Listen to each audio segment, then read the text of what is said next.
পরিদের সর্দার রবিনা তখন তার রাজপ্রাসাদে প্রবেশ করল। প্রবেশ করার পর সেখানে থাকা সমস্ত রাজকর্মচারী দাঁড়িয়ে পড়ল।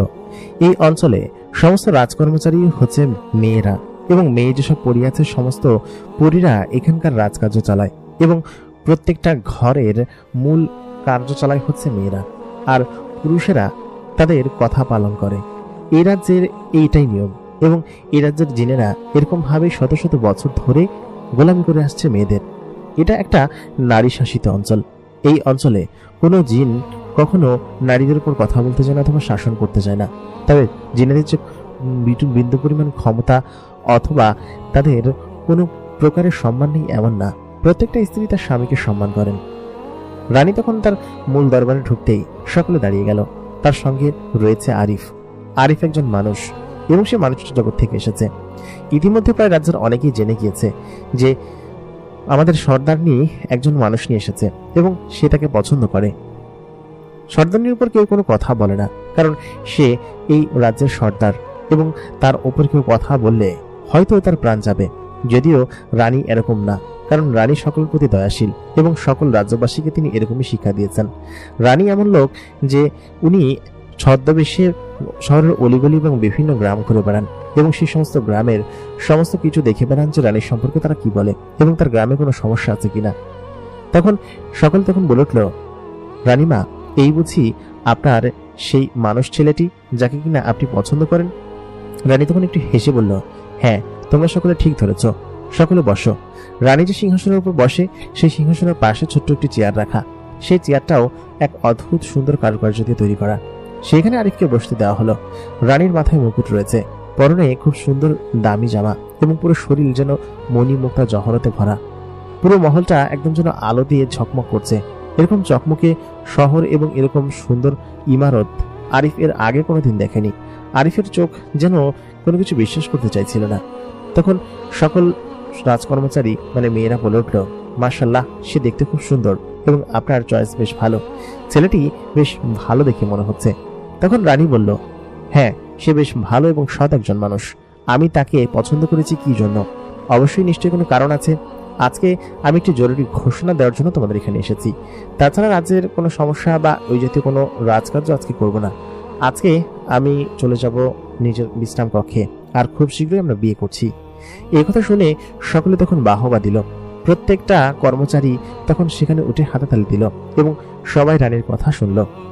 তারপর রানী তাদের সঙ্গে বেশ খানিকক্ষণ গল্প করে আরিফকে নিয়ে এসে চলে গেল আবার অন্দরমহলের ভেতরের দিকে, এবং রাজকর্মচারী যারা ছিল প্রত্যেকে ছুটি দিয়ে দিল, এবং প্রত্যেকে এখানে মেয়ে এবং পরী।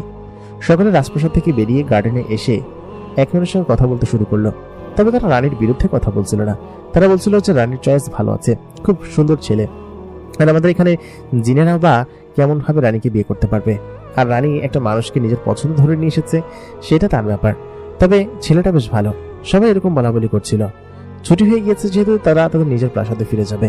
তারা সকলেই তাদের ডানা মেলে তাদের মূল বাড়ি দিকে যেতে শুরু করলো। রাজ্যটা বেশ সুন্দর, চারিদিকে খুব সুন্দর বাউন্ডারি করা, এবং রাজ্যের আশেপাশের গ্রাম এবং শহর প্রত্যেকটা জায়গা যেন সাজানো সাজানো। এবং ওই যে মহল আছে, মহলটা পাহাড়ের উপর কেটে সেখানে তৈরি করা, এবং পাহাড় থেকে নিচে হচ্ছে বিরাট এই জিনের নগরী। শহরের পরে দূর দূরান্ত খুব সুন্দর সুন্দর গ্রাম রয়েছে, এবং গ্রামের সমস্ত কিছুই যেন রানীর নিজের হাতে সাজানো। এই রানী প্রায় এখানে ৭৫ বছর ধরে শাসন করছে, এবং জিনেরা অনেক বছর বাঁচে। সেটা যখন ওই রানীর কাছ থেকে শুনলো, আরিফ তখন অবাক হয়ে গেল। বলো কি বলছো তুমি? তুমি এই রাজ্য ৭৫ বছর ধরে শাসন করছো, তাহলে তোমার বয়স কত? তখন রানী বলে উঠল, আমার বয়স নিয়ে তোমার চিন্তা করতে হবে না। আসলে জিনেরা প্রাপ্তবয়স্কই হয় প্রায় ১০০ বছরের উপরে গিয়ে, আর আমার বয়স হয়তো ১৫০ বছর হবে।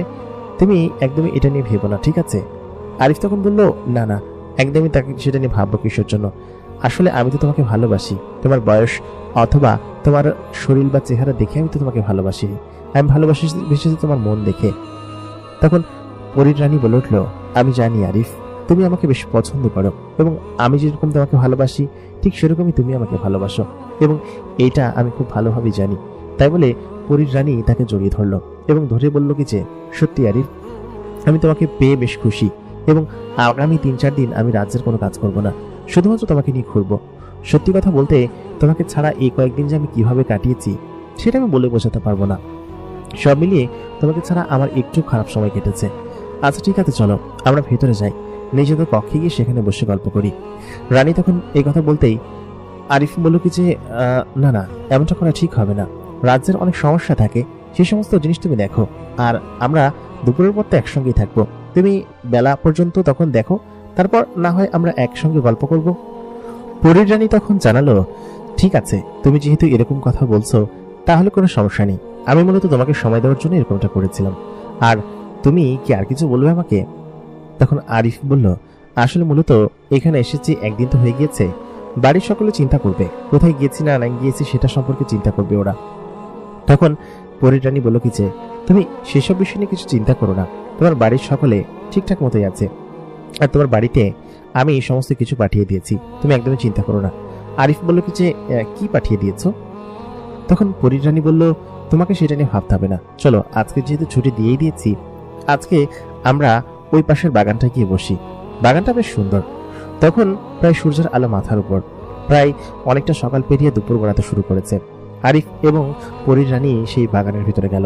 সেখানে যেতে তারা খেয়াল করলো যে সূর্যের আলো সেখানে নেই, চারিদিকটা কেমন সুন্দর ঠান্ডা পরিবেশ এবং খুব শান্ত। গাছে গাছে ফুটে যাচ্ছে নানান রঙের ফুল এবং সেই ফুলগুলো ঝরে নিচে পড়ছে, বাতাসে সেই ফুলগুলো উড়িয়ে নিয়ে যাচ্ছে, খুব সুন্দর লাগছে চারিপাশটা দেখতে। পরীর রানী তখন তাকে নিয়ে সেখানে বসলো। বসার পর দুজন দাসী জিন এসে তাদেরকে বেশ কিছু খাবার দিয়ে গেল। একটা প্লেট ভর্তি এক ধরনের বিস্কুট কেক রেখে গেল। কেকগুলো বেশ সুস্বাদু খেতে। পরীর রানী তাকে দিতেই সে খেয়ে এটাকে বলল, বাহ মাশাআল্লাহ, খুব সুন্দর তো, ঠিক তোমার মতো মিষ্টি। তখন পরীর রানী একটু লজ্জা পেয়ে বলল, আহা এমনটা বলছো কিসের জন্য, তুমি আমার তারিফ করলে কেমন যেন লাগে। আরিফ তখন বলল, যে সুন্দর তাকে সুন্দর বলবো না? অবশ্যই সুন্দরী তুমি, এবং তুমি এই রাজ্যের সব থেকে ভালো এবং সব থেকে সুন্দরী মেয়ে। পরীর রানী তখন একটু লজ্জা পেয়ে বলল, যা, এই কথা হয় নাকি, আরো কত সুন্দর মেয়ে আছে আমার থেকে। আমি অবশ্য রূপচর্চা তেমন করি না, তবে তোমার জন্য এখন থেকে করব। সত্যি কথা বলতে তোমাকে আমার এত ভালো লেগে যাবে আমি সত্যি কল্পনা করিনি। আমি মানুষের জগতে খুব কম যাই, এবং কিছু কিছু মানুষের জগতের সর্দার আছে, লিডার আছে, তাদের সঙ্গে কথাবার্তা বলার জন্য মাঝে মধ্যে যাওয়া হয়, এবং তারা আমাদের এখানে আসে। তারা বেশ বড় আলেম, তাদের সঙ্গে টুকটাক কথা হয়, তবে আমি তাদের সঙ্গে সরাসরি যাই না। কিন্তু তোমার সঙ্গে এত ভালোভাবে মিশেছি, তোমার মতো একজন মাটির মানুষের যে আমি পাবো সত্যি ভাবতে পারিনি।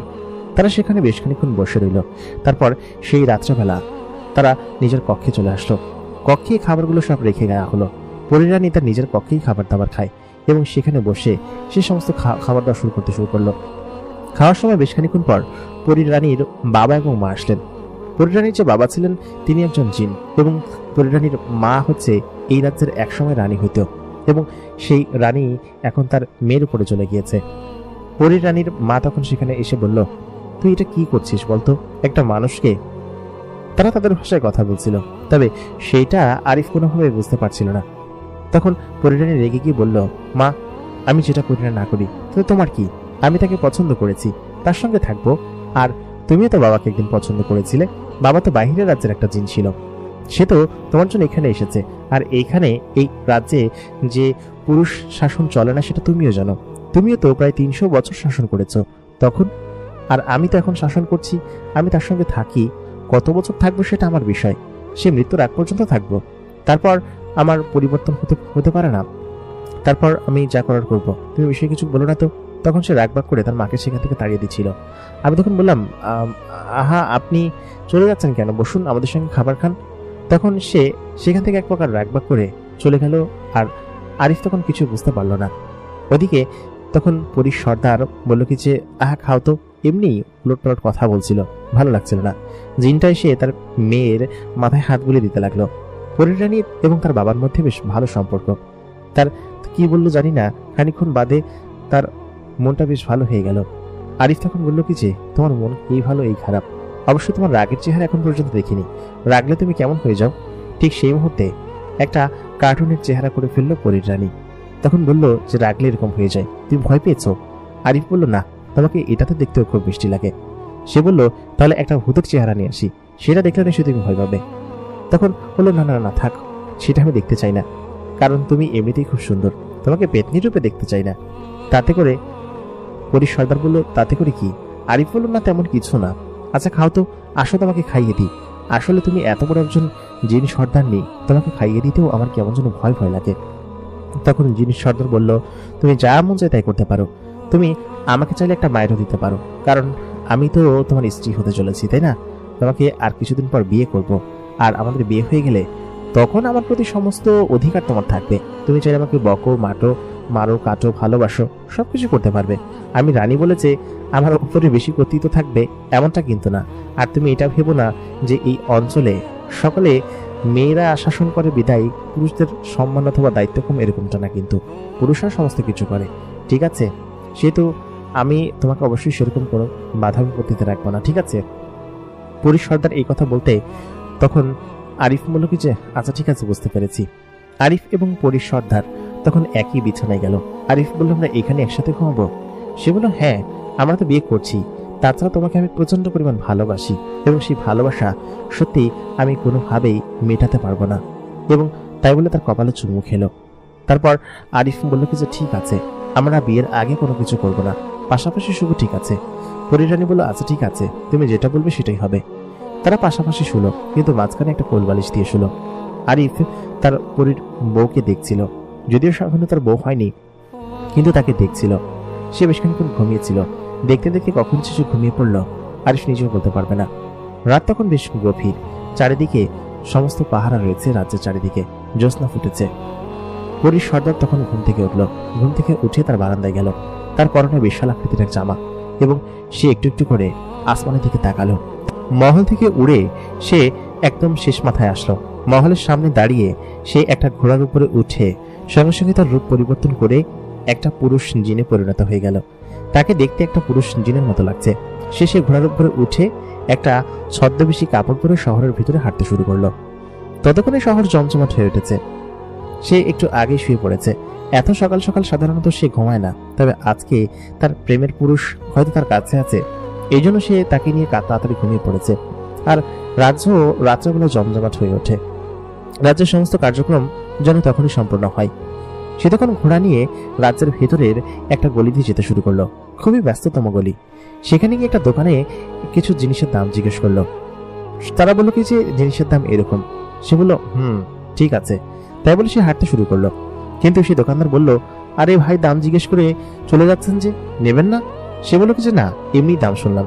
দোকানদার বিরক্ত হয়ে বলল কি যে, কোত্থেকে যে লোকজন আসে, আমাদের রানীর আমলে এখানে জিনিসের দাম এমনিতেই কম, তারপরে মানুষ জিনিসপত্র কেনে না। সে তখন সামনে এগিয়ে গেল। বেশ খানিকটা দোকানে সে এরকম ভাবে দেখলো। সে প্রায় দিনে রাত্রেবেলা এরকম ছদ্মবেশে নানান জায়গায় ঘুরে এদিকে ওদিকে তাকায় এবং দেখে যে পুরো রাজ্যে সমস্ত জায়গায় সমস্ত জিনিসের দাম ঠিক আছে কিনা। দাম ঠিক থাকা মানেই হচ্ছে তার রাজ্য ঠিকঠাক মতো চলছে, এবং এই রাজ্যে কেউ কখনো না খেয়ে থাকে না। সকলেই স্বাবলম্বী এবং সকলেই বেশ ভালো, এবং পুরো সমস্ত কিছুর দাম দর একদম নির্ধারিত। এমনকি কৃষিপণ্য, যেগুলো কিনা জিনেরা গ্রামে চাষাবাদ করে, তাদের সেই সমস্ত জিনিস সে নিজে কিনে নেয়। কিনে নিয়ে তখন ন্যায্য মূল্যে সমস্ত দোকানগুলোতে বিক্রি করে, এবং তার দেওয়া দামেই সেই জিনিসগুলো বিক্রি হবে। এমনকি অনেক সময় লোকসানেও সে পণ্য কিনে সে নিজে ভর্তুকি দিয়ে সমস্ত কৃষকদেরকে বেশি অর্থ দেয়। সে সেই সমস্ত জিনিস মাঝে মধ্যেই বাজারে গিয়ে নিগরানি করে এবং সমস্ত জায়গায় গিয়ে দেখে। সমস্ত জায়গায় দেখার পর রানী তখন চলে আসছিল। ঠিক সেই মুহূর্তে কিছু লোক বলাবলি করছিল যে রানী আসলে পাগল হয়ে গিয়েছে। সে এত এত জিন থাকতে, আমাদের রাজ্যে এত এত কাবিল জিন আছে, তাদের থাকতে সে কি করলো? সে একজন মানুষকে বিয়ে করার জন্য সকলকে জানিয়ে দিল। এটা কি ঠিক হয়েছে? তখন রানী সেখানে গিয়ে উপস্থিত হলো ছদ্মবেশে। সে একজন পুরুষের আকৃতি ধরে আছে, একটা ঘোড়ার উপরে বসে।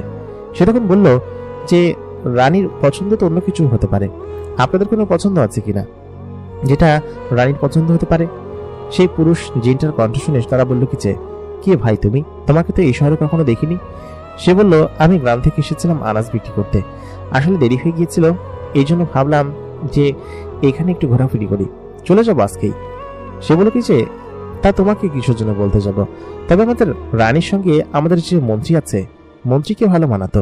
মন্ত্রী আবার একজন পুরুষ, সে পুরুষ জিন এবং সমস্ত কিছু সে একা নিয়ন্ত্রণ করে থাকে। এই মহলের ভিতরে একারই এই কাবিল একজন জিন আছেন, যিনি কিনা রানীকে বিয়ে করার সামর্থ্য রাখেন। কিন্তু তা না, সে একজন জিনকে বিয়ে না করে সে মানুষকে বিয়ে করছে। এটা কি ঠিক হচ্ছে? তখন রানী, ছদ্মবেশী রানী তখন বলল, ঠিক তো হতেও পারে, এমন তো হতে পারে যে মন্ত্রীকে রানীর পছন্দ নয়, হতে পারে না? জিনগুলো তখন বলল, হ্যাঁ হতে পারে। পুরো রাজ্য ঘুরে শুধুমাত্র এই কয়েকজন পুরুষ জিনেরাই বলা বলি করছিল। আর এখন পর্যন্ত কোনো মহিলা জিনকে সে বলতে দেখেনি। আসলে মূলত রাজ্যের কেউই রানীর বিরুদ্ধে কথা বলে না, তবে কিছু কিছু শয়তান জিন আছে যারা কিনা কথা বলে এবং তার বিরুদ্ধে ষড়যন্ত্র করে, এরকমটা হয়ে থাকে। রানী তখন বাজার ঘুরে প্রায় 3-4 ঘন্টা পরে নিজের কক্ষে ফিরে আসলো। তখন থেকে আরিফ উঠে বসে আছে, আশেপাশে রানীকে দেখতে পাচ্ছে না। রানী এত রাত্রেবেলা কোথায় গিয়েছে সে তখন খেয়াল করলো একটা ঘোড়া যার পিঠে কেউই নেই, সে একটা ডানা মেলে ওই বারান্দার উপর এসে পড়লো। ঘোড়ার যে ডানা থাকতে পারে সেটাই আরিফ বুঝতে পারছিল না। কি এটা, কি সে স্বপ্ন দেখছে নাকি অন্য কিছু? আরিফ সঙ্গে সঙ্গে উঠে পড়লো।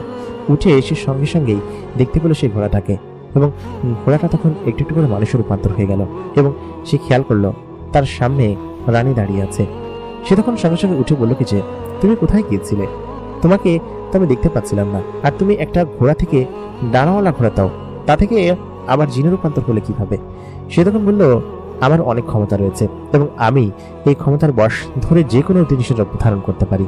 সাধারণত জিনেরা যেসব জিনিসের রূপ ধারণ করতে পারে, হয়তো পাখি, সাপ, ঘোড়া, আর না হয় বিড়াল, এই জাতীয় জিনিসের রূপ ধারণ করতে পারে, কিন্তু আমি চাইলে সমস্ত জিনিসের রূপ ধারণ করতে পারি। তুমি চাইলে আমি তোমার রূপ ধারণ করে দেখাতে পারবো। সব জিনেদের সব ধরনের ক্ষমতা থাকে না, তবে আমাদের বংশ পরম্পরায় এই ক্ষমতা আছে বিদায় আমরা রানী এবং আমরা শাসন করি। আমাদের ক্ষমতা অসীম এবং অন্যান্য জিন থেকে অনেক বেশি। আমাদের এই অঞ্চলে জন্মগ্রহণ করা সমস্ত জিনেদের ক্ষমতা অনেক কম, মেয়েদের ক্ষমতা বেশি। এই জন্য আমরা মেয়েরা এই অঞ্চল শাসন করি এবং আমার ক্ষমতা বিশাল। এটা বলতে বলতেই রানী তখন আরিফের চেহারা এবং কাপড় চোপড় হুবহু কপি করে ফেললো এবং মনে হচ্ছিল যে আরিফ তার সামনে দাঁড়িয়ে আছে। তখন আরিফ দেখে বলল, আচ্ছা ঠিক আছে, আমি বুঝতে পেরেছি। তোমাকে ছাড়া সত্যি আমার এখানে ভয় লাগছিল, কারণ আশেপাশে সকলে জিন আর এখানে আমার মতো কোনো মানুষ নেই। একমাত্র তোমাকেই আমি এখানে ভরসা করি, আর কাউকে যেন কেমন যেন লাগে আমার কাছে। তখন রানী তার নিজের রূপে ফিরে এসে আরিফকে জড়িয়ে ধরলো, বলল, কিচ্ছু হবে না সোনা, আমি তোমার সঙ্গে আছি তো। আসলে মূলত হয়েছে কি, আমি রাত্রেবেলা মাঝে মধ্যে ছদ্মবেশে শহর এবং গ্রাম ঘুরতে যাই, এমনকি গ্রামের কিছু বাড়িতে আমি থাকিও। গ্রামবাসীরা আমাকে নিয়ে কি চিন্তা করে, শহরবাসীরা ঠিকঠাক মতো আছে কিনা, পণ্যের দাম ঠিকঠাক মতো আছে কিনা, সেই সমস্ত জিনিস দেখার জন্য মূলত আমি এরকম ভাবে বেড়াই। এই জন্য আমাকে এ সবাই বেশ পছন্দ করে এবং এ রাজ্যের সমস্ত বিষয় আমি একাই নিয়ন্ত্রণ করি। সেহেতু আপনি এইসব বিষয়ে তেমন কোনো চিন্তা করবেন না, ঠিক আছে? এরকম ভাবে সকলে আমাকে বলে, কারণ আমাদের যে মন্ত্রী আছে, তারপর আরো অমর্ত্য আছে, সেনাপ্রধান আছে, সেটা সকলেই এরকম ভাবে ইয়ে করে। আমাদের সেনাপ্রধান এবং মন্ত্রী দুজনেই জিন, এবং পুরুষরা যারা সমস্ত কিছু নিয়ন্ত্রণ করে থাকে এরা সকলেই জিন। তবে আমাদের মূল যে সমস্ত কিছু নিয়ন্ত্রণ করে তারা আবার নারী। রাজ্যের সমস্ত কর্মচারীরাই এরকম, সে তো এরকম ভাবে চলে। একবারের ঘটনা শোনো, তখন আমি সদ্য নতুন নতুন রানী হয়েছি, 4-5 বছর হয়েছে। আমি তখন চিন্তা করলাম যে বাজারে এরকম অনিয়ন্ত্রিত ভাব, কৃষকরা প্রায়ই আমার কাছে বিচার নিয়ে আসে। আসলে পুরো রাজ্যে তখন আমি রাজনীতি তেমন বুঝতাম না এবং সমস্ত কিছু বুঝতাম না। তখন আমার একজন শুভাকাঙ্ক্ষী ছিলেন, তিনি মোটামুটি বলা চলে আমার উপদেষ্টা ছিল এবং আমার আশেপাশে সবসময় থাকতো রাজ্যের ইসের ভিতরে। বেশ বুদ্ধিমান ছিল। সে একটা যুদ্ধে হেরে গিয়েছে এবং সেখানে সে মারা গিয়েছিল। তারপর থেকে আমি বুঝে গিয়েছি এবং সেই সমস্ত বুদ্ধিমত্তা আমাকে সেই দিত। সে একদিন বলল যে, রানী আপনি কাজ করুন, আপনি আমাদের সঙ্গে একদিন ছদ্মবেশী কোনো গ্রামে করতে চলুন, আমরা যাই। সেখানে যাওয়ার পর দেখি গ্রামের কি কি সমস্যা আছে। গ্রামের সমস্যা গ্রামে না গেলে আসলে বোঝা যাবে না। এই মহলে বসে গ্রামের কারোর সমস্যার সমাধান করা যায় না, অথবা তারা সত্যি বলছে নাকি মিথ্যা বলছে তাও বোঝা যায় না। তখন ছদ্মবেশে আমরা দুইজন, আমি এবং সে, চলে গেলাম গ্রামের একটা জায়গায়। একটা বটগাছের নিচে বসে দেখি কিছু কৃষক সেখানে বসে হাই হতাশা করছে। তখন আমরা সেখানে গেলাম, বেশ দরিদ্র কৃষক সেজে। আমি তাদেরকে বললাম যে আমরা এসেছি একদম শেষ মাথার গ্রামগুলো থেকে, আমরা রানীর কাছে যাচ্ছি, খুব শীঘ্রই পৌঁছে যাব। আসলে আমাদের ফসলের এই সমস্যা হয়েছে। তারা তখন বলল যে আমাদেরও তো ঠিক একই সমস্যা হয়েছে এবং আমরা যে কি করব, মাঝখানে দালাল ভরে গিয়েছে, তারা এই ফসলগুলো কিনে বেশি টাকায় বিক্রি করে, কিন্তু আমরা কৃষক হয়ে এই ফসলগুলো ন্যায্য মূল্য বিক্রি করতে পারি না। সেই থেকে সেই সমস্ত কৃষকদের সমস্ত সমস্যা আমি সেখানে বসে শুনলাম এবং বললাম, তোমরা রানীর কাছে চলো, আমিও যাব। সকাল হলেই আমরা যাব এবং আমরা দেখবো যে কি কি সমস্যা। সবাই মিলে একত্রে যাবে এবং তোমাদের প্রত্যেকের সমস্যা খুব সুন্দরভাবে লিখিত আকারে দিয়ে আসবে, ঠিক আছে? সকালে তখন বলে, আচ্ছা ঠিক আছে। ওই দিন সকালবেলা তো আমি চলে আসি, তারা তো আমাকে আর পায় না। তারা যখন প্রাসাদে আসে, প্রাসাদে ফিরে আসার পর আমাকে যখন দেখে যে গতকালকে আমি তাদের সঙ্গে মিলেমিশে কথাগুলো বলেছি, তখন তারা বুঝতে পারে যে আমি ছদ্মবেশে সেখানে গিয়েছিলাম, কিন্তু আমার চেহারা তো একই ছিল এবং আমিও একটা পুরুষ সেজে সেখানে গিয়েছিলাম। পুরুষটা সেটা তখন আমাকে চিনে ফেলে এবং কিছু কিছু অসৎ ব্যবসায়ী এবং কিছু কিছু অসৎ জিন আছে যারা কিনা গতকালকে আমার সঙ্গে বাজে আচরণ করেছিল এবং তারা বাজারে দাঁড়িয়ে বলেছিল আমরা এরকমটা করব, দেখি কে কি করে। তখন জিন দ্বারা আমি সেই সমস্ত ব্যবসায়ীদেরকে ধরে নিয়ে এসেছিলাম এবং এনে তাদেরকে কারাগারে পাঠাই। এরপরে বাজার নিয়ন্ত্রণ বলো, তারপর সমস্ত কিছু বলো, সমস্ত কিছু আমি একাই নিয়ন্ত্রণ করি। বুঝতে পেরেছ? রানীর এই কথা শুনে তখন আরিফ বলল, সত্যি তুমি খুব ভালো একটা মেয়ে, আমাকে সত্যি তোমাকে আমি জীবনে বেশ খুশি এবং আনন্দিত। যাক, ওই দিন আরিফ তার স্ত্রীর কাছে ঘুমিয়ে পড়ল। তখনও তো স্ত্রী হয়নি, তবু আরিফ মনে মনে তাকে স্ত্রী ভেবে নিয়েছিল। একদম কাছাকাছি গিয়ে শুয়ে পড়ল। কয়েকদিন পরে তাদের বিবাহ কথা ছিল। ঠিক সেই মুহূর্তে পরের দিন সকালবেলা আরিফ বলল কি যে আজকে আমি একটু বাড়িতে যাব, আমাকে বাড়িতে দিয়ে আসবে। তারপর সে বলল কি যে আচ্ছা ঠিক আছে, তোমাকে নিয়ে যাব, আগে আমরা বিয়েটা করি, তারপর না হয় তোমাকে নিয়ে যাব, আর তোমার বাড়ির সমস্ত কিছু আমি দেখছি, আমি সমস্ত কিছু একা একাই হ্যান্ডেল করছি, ঠিক আছে? তোমার বোনকে নিয়ে চিন্তা করতে হবে না, আমি সমস্ত কিছু ওখানে জিন দ্বারা নিয়ন্ত্রিত রেখেছি। তখন আরিফ বলল, আচ্ছা ঠিক আছে, তুমি যেটা বলবে সেটাই হবে। আরিফ তখন তার সঙ্গে বেশ কিছুদিন 3-4 দিন সেরকম ভাবে সুখে শান্তিতে এবং বেশ আরামদায়ক ভাবে কাটাতে লাগলো। আরিফ আর কয়েকদিন পরে বিয়ে করবে পরীর সর্দারকে। সেই মুহূর্তে রাজ্যের উপর একটা অন্যরকম সংকট আসলো। সেটা হচ্ছে দক্ষিণের গ্রামগুলোর উপরে কিছু বেদুইন জিন আছে যারা কিনা আক্রমণ করেছে এবং সেই জিনগুলো এত পরিমাণ খতরনাক যে সেখানকার গ্রামবাসীদের উপর আক্রমণ তো করেছে, তাদের ফসল নষ্ট করছে, এমনকি শহরের দিকে তারা নাকি তেড়ে আসছে এবং আমাদের উপর আক্রমণ করবে। এটাই রাজ্যের একজন দূত নিয়ে এসেছিলেন তার কাছে খবর। তখন ওইখানকার কর্মচারীরা সকলে রাজদরবারে বসে অবাক হয়ে গেল, বলল, এত বড় সাহস আমার দরবারে এসে এরকম কাজ, সত্যি সেটা আমি মেনে নিব না। তখন সেই রানী বলে, ওদের বিরুদ্ধে যুদ্ধ ঘোষণা করো এবং যত সেনা আছে সমস্ত সেনাদেরকে সেখানে পাঠাও, দেখি ওরা কি করে। দক্ষিণের প্রায় 10-12টা গ্রাম তারা প্রায় দখল করেই নিয়েছে, কারণ তারা এমনভাবে সেখানে ঘাঁটি কেটেছে যে সেই গ্রামগুলো একদম চুষে খাচ্ছে। কিছু সেনা পাঠানোর পর 2 দিন পরে সেখান থেকে সেনাগুলো ফেরত আসলো। সেনা ফেরত আসার পর তখন রানী বলল, কি এত বড় সাহস, সেনা সেখান থেকে ফেরত আসে, আমি সেখানে যাব এবং গিয়ে দেখবো যে কি অবস্থা এবং তার কত বড় সাহস হয়ে পড়েছে। রানীর বিশেষ কিছু ক্ষমতা আছে, সেই ক্ষমতা দ্বারা রানী চাইলে যে কোনো কিছু করতে পারে। রানী তখন সেই রথে চড়ে যাবে। ঠিক সেই মুহূর্তে আরিফ বলল কি যে তুমি কোথায় যাচ্ছ, তোমাকে একা একা যুদ্ধে যেতে আমি দেব না। রানী তখন বলল, আমি সেখানে গেলে ওরা পা গুটিয়ে পালাবে এবং এই আশেপাশে ভিড়তে পারবে না। আসলে ওরা আমার সম্পর্কে এবং আমার ক্ষমতা সম্পর্কে জানে না। নতুন কিছু প্রজাতির বেদুইন জিন যারা নিশ্চয়ই আরব দেশ থেকে আমাদের এখানে এসেছে এবং এখানে এসে এরকম ঘাঁটি পাতার ব্যবস্থা করছে এবং দেশ দখলের চেষ্টা করছে, সত্যি সেটা পারবে না। রানী তখন বলল কিছু তুমি এখানে বিশ্রাম করো, আমি খুব শীঘ্রই ফিরে আসবো। তখন আর আরিফ বলল কি যে না না, আমি তোমার সঙ্গে যাব, তোমার এই রথের ভেতরেই থাকবো, রথটা তো তোমার জন্য নিরাপদ, তাই না? তখন পরিদের রানী বলল, না না, তোমার যেতে হবে না, সেখানে বেশ কিছু ঝুঁকিপূর্ণ ব্যাপার আছে, যদি যুদ্ধ বেঁধে যায় তাহলে যুদ্ধের রণক্ষেত্রের ভিতরে আমি তো যুদ্ধে নেমে যাব, তোমাকে রথের ভিতর নিরাপদে রেখে যেতে পারবো না। আরিফ তখন বলল, আমি তো তখন এখানে থেকে কি করব, তুমি যদি কোনো আহত হও তখন আমি সহ্য হবে না। তখন রানী বলল, আচ্ছা ঠিক আছে, তুমি চলো আমার সঙ্গে এবং সেখানে গিয়ে আমরা ভেতরে গিয়ে বসে থাকবো না হয়। তারপর রানী রথে করে আরিফকে নিয়ে যেতে শুরু করলো। রথের সঙ্গে প্রায় আরো 1 থেকে 1.5 হাজার সৈন্য ছিল যারা কিনা একই সঙ্গে যাচ্ছিল এবং সেনাপতিকে সঙ্গে নিয়ে। সেনাপতির বেশ কিছু সৈন্য আহত হয়েছে। রানী সেখানে গিয়ে উপস্থিত হলো।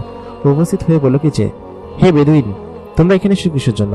তোমরা আরব জাতিদের একজন, আর তোমরা এখানে এসে এরকম ভাবে বিশৃঙ্খলা সৃষ্টি করছো, আমাদের গ্রামগুলো দখল করেছো। তখন সেখানকার একজন লিডার এসে উপস্থিত হলো।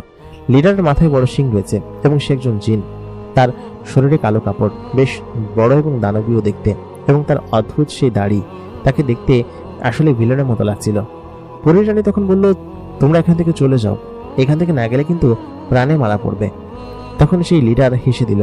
হেসে দিয়ে বলল কি যে, আমরা প্রাণে মারা যাব নাকি তোদের রাজ্য আমাদের হাতে দিয়ে দিতে হবে? পরীর রানী তখন রেগে গেল। রেগে বলল, আমাদের রাজ্য তোরা নিবি? তোদের এত বড় সাহস হয়ে গিয়েছে, আমার ক্ষমতা সম্পর্কে তোরা জানিস না। তখন সেনাপতি বলল, রানী আপনি আদেশ করুন, এখনই ওর মুন্ডুটা কেটে আপনার কাছে নিয়ে আসছি।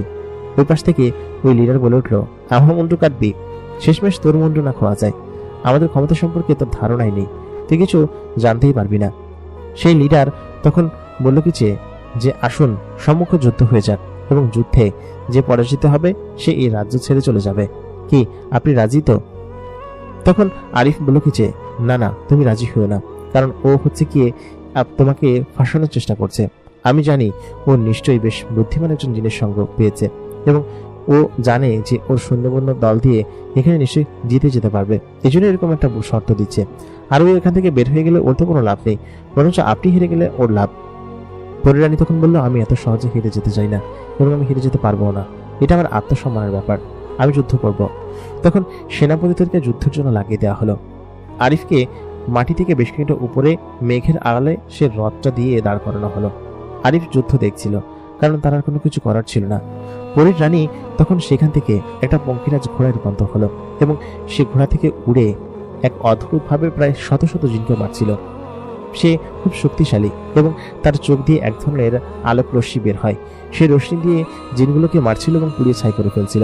পরীর রানীর দুই পাশে দুটো তরবারি থাকে। সে দুই হাত দিয়ে এত দ্রুত গতিতে তার তরবারিগুলো চালাচ্ছিল যে সে বোঝার উপায় নেই। সে যখন মাটিতে থাকে তখন দ্রুত গতির কোনো এক প্রাণীতে রূপান্তর হয়। তার হাতে থাকে দুটো তরোয়ার এবং সেই প্রাণীর রূপ ধরেই সেই তরোয়ার দিয়ে সেই সমস্ত জিনগুলোকে মারে। এবং সে যখন আকাশে থাকে তখন পঙ্খিরাজ ঘোড়ার রূপ নেয় এবং আকাশে থাকা যত জিন আছে প্রত্যেকটা জিনকে সে মারে। এরকম করে প্রায় সমস্ত জিনকে একদম লন্ডভন্ড করে ফেলল।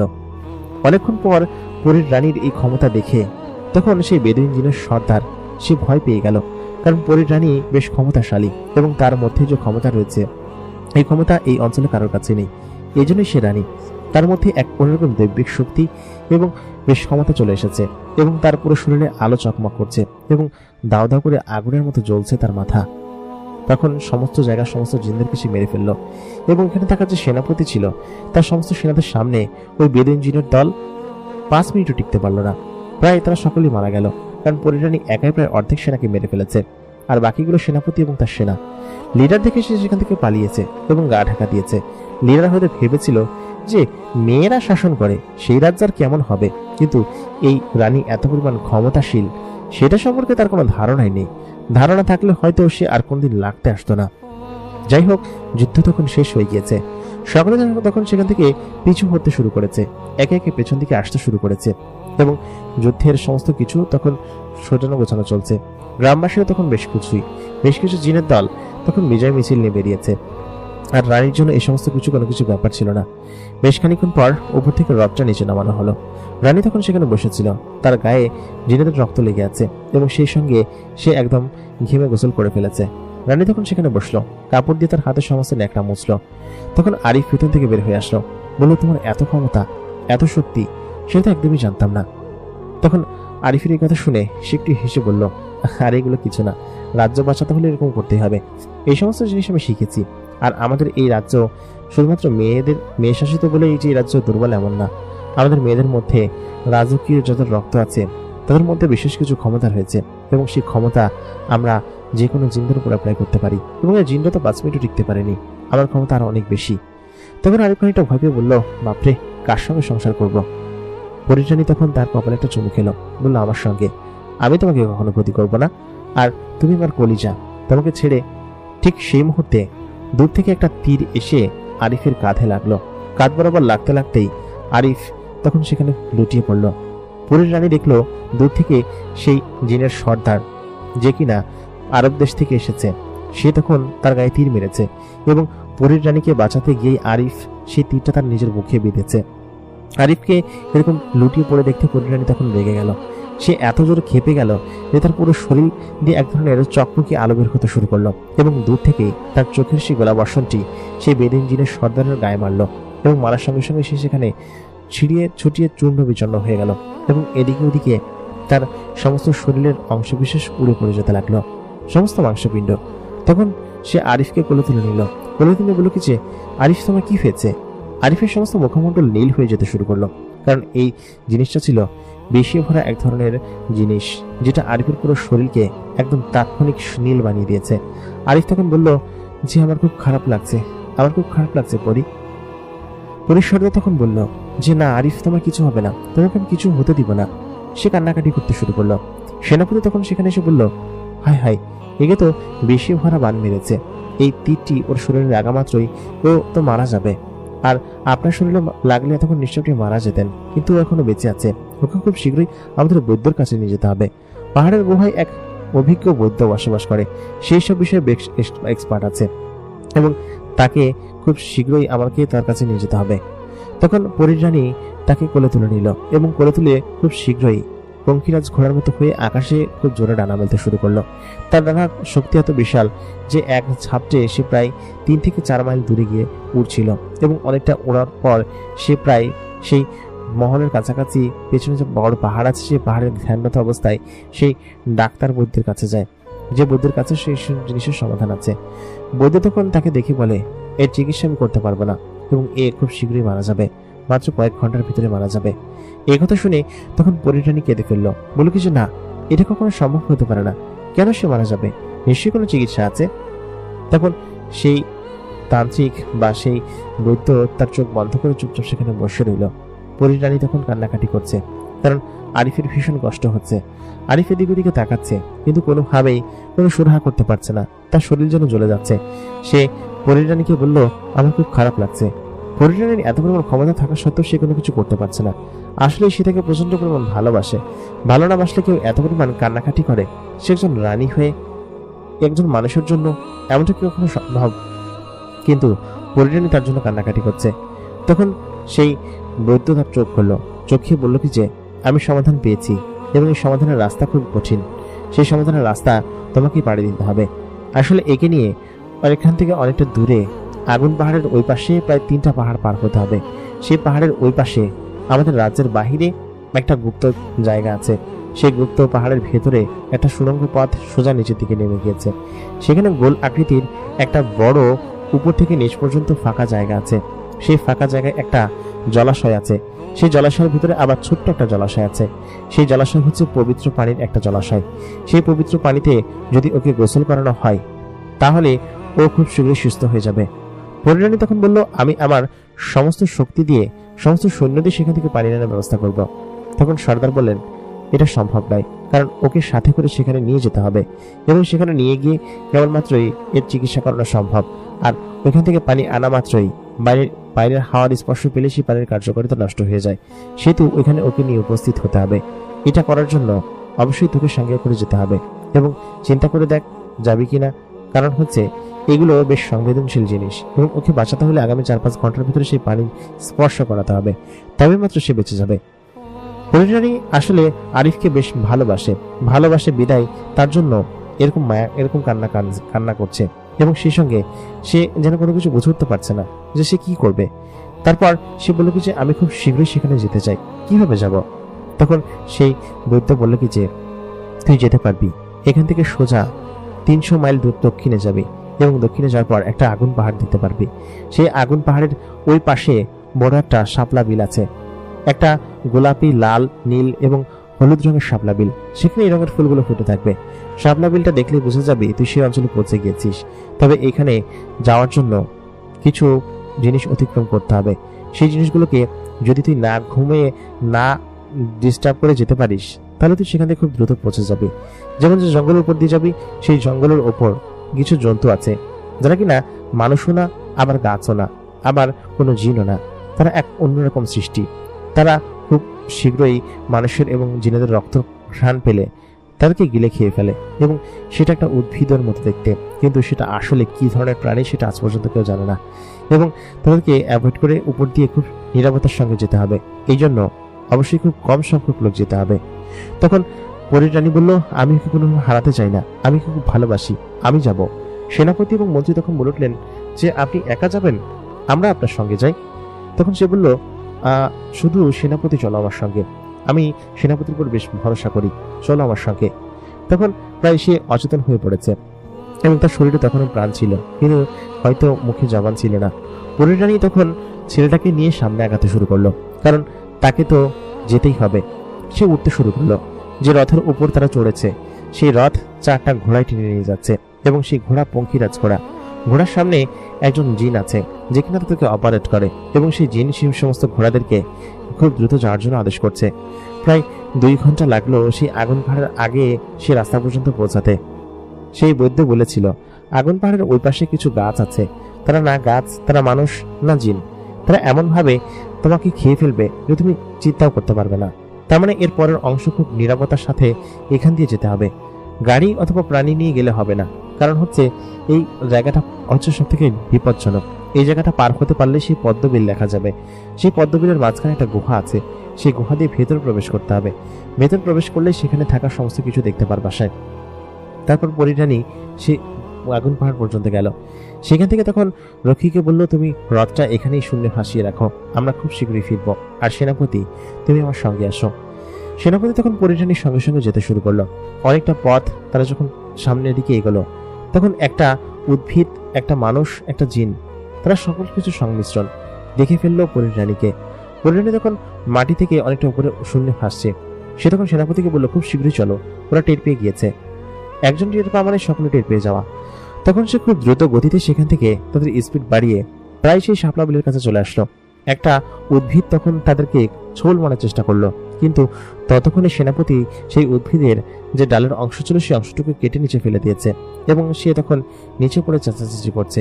তারা যেন খাবো খাবো করে একদম উপরের দিকে মুখ পেতেছিল, কিন্তু অল্পের জন্য বেঁচে গিয়েছে। শাপলা বিলের কাছে আসার পর তারা দেখলো বিলের মধ্যে নানান ধরনের শাপলা ফুটে আছে। সে হয়তো তার জীবনে লাল, হলুদ এবং নীল এরকম জাতীয় শাপলা দেখেছে, কিন্তু বাকি যে এত রঙের শাপলা হয়ে থাকে এরকম শাপলা সে অবশ্যই জীবনে কোনোদিন দেখেনি। সে তখন সেই শাপলা বিট পার করে সে গুহার কাছে চলে গেল। গুহাটা বেশি দেখ অদ্ভুত।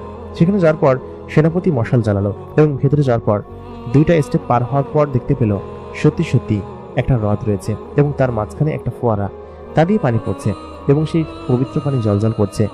সঙ্গে সঙ্গেই সে সেটার ভিতরে চলে গেল। ততক্ষণ প্রায় 4.5 ঘন্টা পার হয়ে গিয়েছে, আর মাত্র 5 থেকে 6 মিনিট আছে। এই 5-6 মিনিটের ভিতরে তাকে সেই পানির ভিতরে চুবাতে হবে এবং গোসল করাতে হবে সেই পানি দিয়ে, তবে মাত্রই সে সুস্থ হয়ে উঠবে। তারপর পরিরানী তাকে সেখানে খুব শীঘ্রই নিয়ে গেল। পরিরানীর মাথা ঠিক নেই, আসলে তার প্রেমের এইরকম মানুষটি এরকমভাবে অসুস্থ হয়ে মারা যাবে এটা কোনোদিন সে মেনে নিতে পারবে না। তার শুধু শুধু তার জন্য সে অনেকটা চেষ্টা করে একদম শেষ মুহূর্তে সেই ফোয়ারার কাছে গিয়ে উপস্থিত হলো। সেনাপতিকে বলল, সেনাপতি খুব দ্রুত পানিটা তোলো এবং এর গায়ে দাও। সেনাপতি তখন সেই পানি আনার আগেই দেখলো আর কয়েক মিনিটে বাকি আছে, তার পুরো দেহ কালো হয়ে যাচ্ছে, কারণ তান্ত্রিক বলেছিল যে পুরো দেহ কালো হয়ে যাবে। সেই বৈদ্যের কথা শুনে তখন সে সহ সেই পানির ভিতরে ডুব দিল এবং ডুব দেওয়ার পর বেশ খানিক্ষণ পর খেয়াল করলো সেই তীরটা ওইখান থেকে সরে গিয়েছে এবং আস্তে আস্তে কালো চেহারা নীল হয়ে যাচ্ছে এবং নীল থেকে আসল রূপে ফিরে আসছে। পরীর রানী তখন বলল, আমি পেরেছি, আমি আমার আরিফকে বাঁচাতে পেরেছি। আরিফ তখন চোখ খুললো, দেখলো সে তার পরীর রানীর কোলে শুয়ে আছে, তাকে যে প্রচন্ড পরিমাণ ভালোবাসে।